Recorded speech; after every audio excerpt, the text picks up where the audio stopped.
বর্তমান যুগে দাঁড়িয়ে প্রেমানন্দজি মহারাজের নাম শোনেননি এমন মানুষ পাওয়া কঠিন।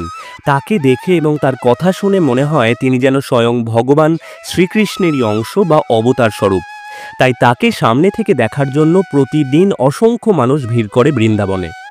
আপনিও কি জানতে চান কি কি উপায়ে সামনে থেকে তার দর্শন পাওয়া সম্ভব? তাহলে আপনি একদম ঠিক ভিডিওতে আছেন। চলুন জেনে নিই কি কি উপায়ে প্রেমানন্দজি মহারাজের সাথে সাক্ষাৎ করা সম্ভব। প্রধানত তিনটি উপায়ে আপনি তার সাথে দেখা করতে পারেন। প্রথম উপায়, গুরুজির সাথে একান্তিক কথোপকথন।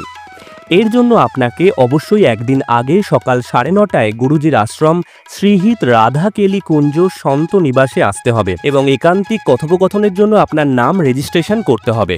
তার জন্য আপনি একটি বিনামূল্যে প্রবেশ টোকেন পাবেন। তবে আপনাকে এমন কোনো আধ্যাত্মিক প্রশ্ন লিখে জমা দিতে হবে যা এর আগে কেউ করেনি।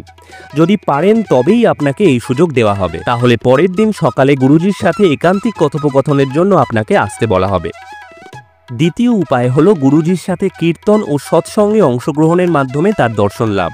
এর জন্য আপনাকে অবশ্যই একদিন আগে সকাল 9:30টায় গুরুজির আশ্রমে এসে আপনার নাম নথিভুক্ত করতে হবে এবং এর জন্য আপনাকে বিনামূল্যে একটি প্রবেশ টোকেন দেওয়া হবে, যা নিয়ে আপনাকে পরের দিন সেখানে গিয়ে যোগদান করতে হবে। তৃতীয় উপায় হলো রাত্রিকালীন পরিক্রমা। প্রতিদিন রাত্রি 2টোর পর প্রেমানন্দজি মহারাজ রাত্রিকালীন পরিক্রমার জন্য বাইরে আসেন।